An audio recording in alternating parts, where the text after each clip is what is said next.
Hi guys! Welcome to Jill in Cannes. Look, it's sunset now. Anong oras na? 8:15. Okay, so it's 8:15 in the evening. May ka-date tayo guys. Yeah. Okay, so yun yung sunset. 8:15 na at ayun na yung moon. Saan na yung moon? Yun ang moon. Ayan ang moon guys. So ngayon, galing akong unang-una umaga, galing ako ng school. Last day namin at ito yung nangyari. Flashback. At sa aming final day ay nag-create lang kami ng mga team building games para mag-enjoy at maglaro dahil naman syempre ito ay part ng celebration namin.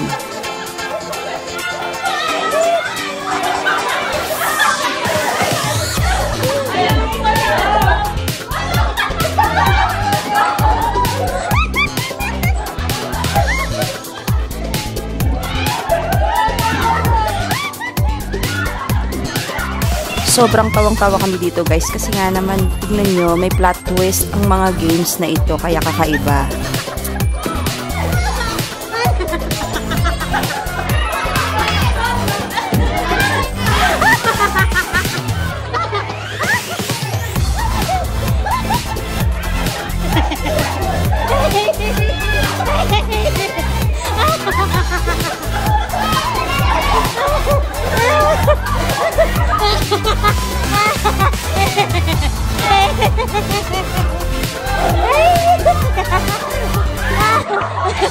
And see, look, actor.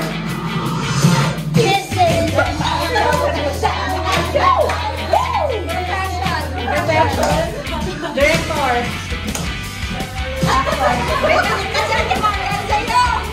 Nagkataon din naman guys na ang buong class namin ay puro Filipino kami at meron lamang isang Canadian kaming classmate.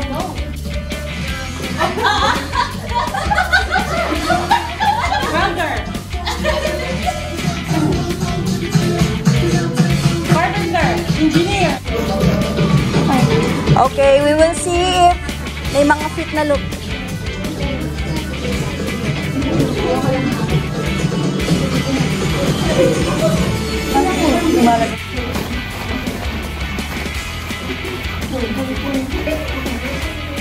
We have to learn.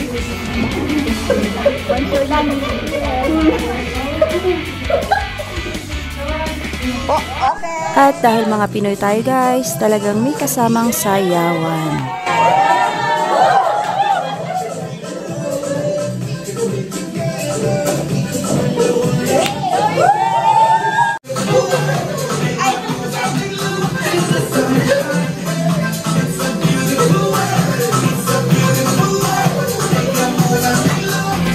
Dahil mga Pinoy tayo guys, hindi mawawala ang never-ending picture taking. Ayan, kasama ang aming Canadian teacher and classmate ay todo pose, may waki, yan. So, at may paballoon hagis pa. At dahil dyan, kumpleto ang aming saya at celebration ng aming milestone bilang pagtatapos ng aming first year dito sa pag-aaral.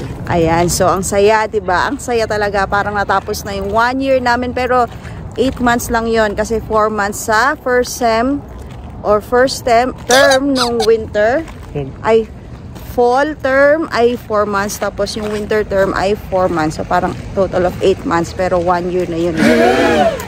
So tapos na kami guys sa aming first year, second year naman natin. So pagkatapos ko ng practicum ay nanggaling naman tayo sa work. Yan. So may work, may party, Friday night at ngayon guys nandito kami sa Safeway. So, it's our first time to visit Safeway. Tingnan natin guys kung kamusta ang mga bilihin dito. Yan, tingnan natin guys. Pakita ko sa inyo yung daming flowers sa bungad. Ganda. Ay, ang ganda. Okay, bango pa. Bango. So, yung mga floral, you can mix and match 3 bouquets for $21. So, mix and match yung 3 bouquets. Okay. So, parang showbiz din yung ano niya, no? Kasi may compliments kayo. Ito, fresh ko na. Hindi ko naman kung meron naman ba tayong mabibili dito. Ano mong hindi So, natin? yung mga kailangan ko, baka wala dito. So, usually guys, yung mga binibili ko sa superstore, yung pancake na ready na yung microwave na lang. Yung mga meat, yung mga vegetable, yun. So, ang ganda rin ng presentation nila, guys. Maayos din. Parang walang tao dito, guys. Yan. Ang bango. Ang bango kasi ng mga flowers. Yan. So, tignan natin.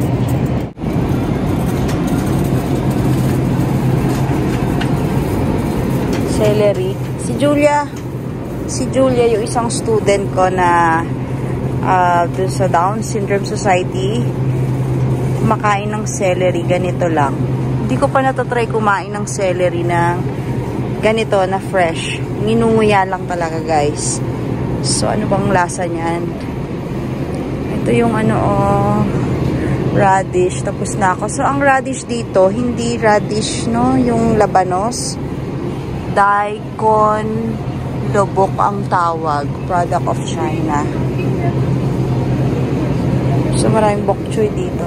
$2.99 per pound.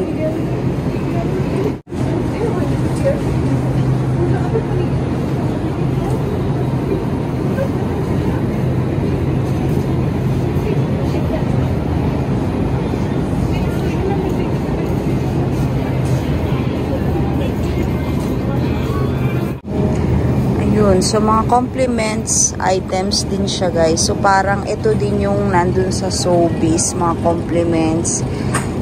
Sa Freshco, yan yung mga items din. Ito nga, baby back ribs. Sa $18. Maliit lang. So, yung kinuha namin, $10 or $11.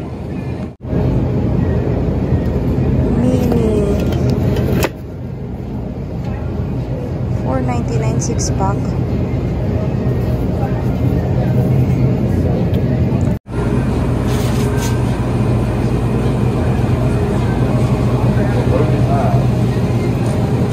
Ready for anything.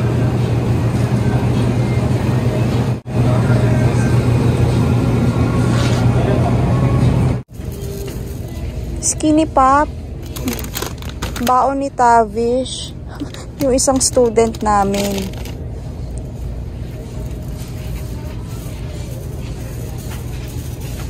Pero maliit lang yung kanya. Ito yung aking favorite. Popcorners. Pero malalaki yan. May mga maliliit pag nasa box.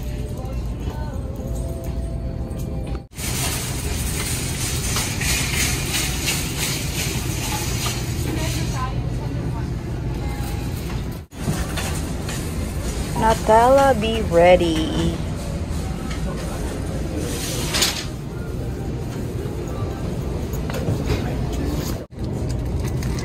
Minute rice. So, ito namang minute rice. Nagluto kami nito sa school ng practicum ko. Ito yung ginawa. Hindi ako marunong gumamit nito, maggawa nito. Pero, ang uunahin mo ay iboboil mo yung rice, tas ibubuhos mo siya. So, bring water, butter, and salt to boil. Tapos, tsaka mo ilalagay yung rice. Tapos, imimix mo lang siya. Hindi katulad ng pag nagluto tayo ng rice na rice tapos water magkasama. Ito naman, mauuna yung water. Tapos, may butter and salt siya. Tapos, masarap din. Kasi para siyang, may lasa yung rice mo. So, itawag yan, minute rice. So, ito 5 minutes, 10 minutes. Ang bilis din niya maluto. Masarap siya. So, tapos, haluan mo siya ng mga stir-fried chicken, vegetables, ganyan. Masarap yun.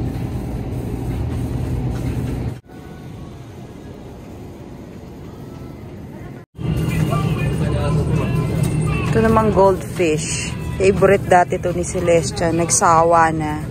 So, may cheese trio, original cheddar, veggies and fruits, whole grain, iba-iba. Nagsawa na siya dyan. So, ayaw na niya ng goldfish.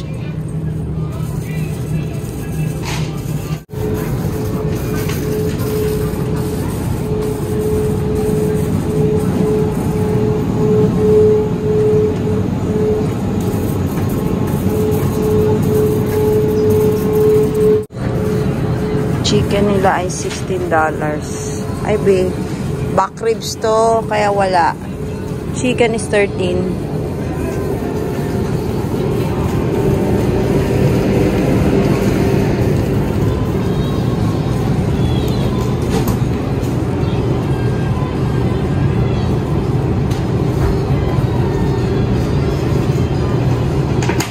Upper 100 grams, $249.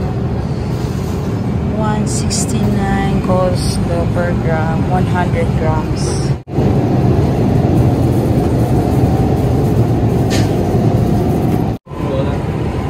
Bubbly.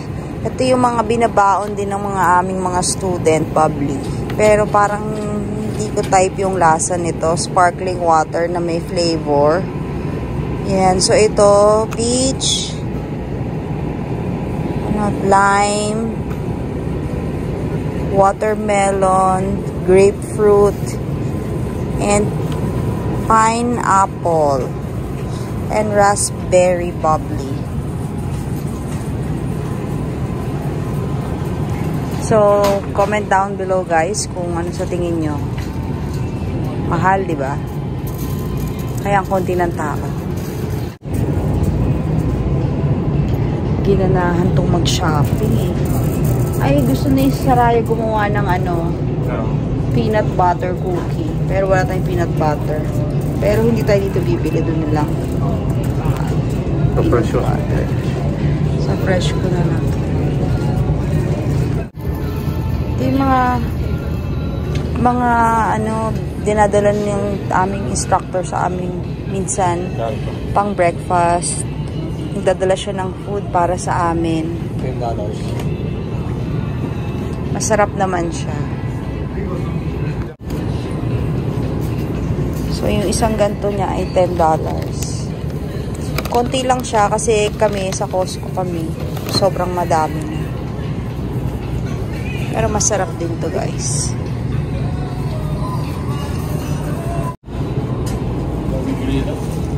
Ito naman guys. Ang ganda, no? Ang sarap. Parang pianono. Kaso hindi siya lasang pianono. Mas masarap yung pianono. So, para siyang cake. Pero hindi siya yung parang cake ng Goldilocks iba. Kaya, hindi na. Wala din yun. Biling natin na... At ayan, meron lang kaming ilang bagay na nabili. Pero hindi naman ito yung talagang usual items na binibili namin sa grocery. But just to see and feel ano yung meron dito sa Safeway grocery. So please comment down below guys kung ano yung mga na-experience nyo or feedback nyo regarding dito sa Safeway. Ayan, babalik ko na yung malaking cart na ginamit namin. Thank you sa cart na ito. Kahit wala namang masyadong laman. Yan ang Safeway guys. So ito na, 8:52 PM guys. Gabi na yung gabi na. Okay, so bukas may work pa tayo. Kaya kung hindi ka pa nakasubscribe sa channel ko, please consider subscribing to my channel and please comment down below kung ano masabi nyo tungkol sa aking mga nagawa ngayong araw na to. Yun lang guys. See you in my next vlog. Bye! At ito nga pala, sa loob din to ng Safeway, may binili pala akong isang apple fritters na parang donut siya. Masarap naman siya guys kasi medyo talagang gutom na ako sa lahat ng pinagagawa ko all day. Although meron naman akong baong lunch, pero syempre I need a quick snack. Yan. So wala siyang clip na pangkuha at plastic lamang.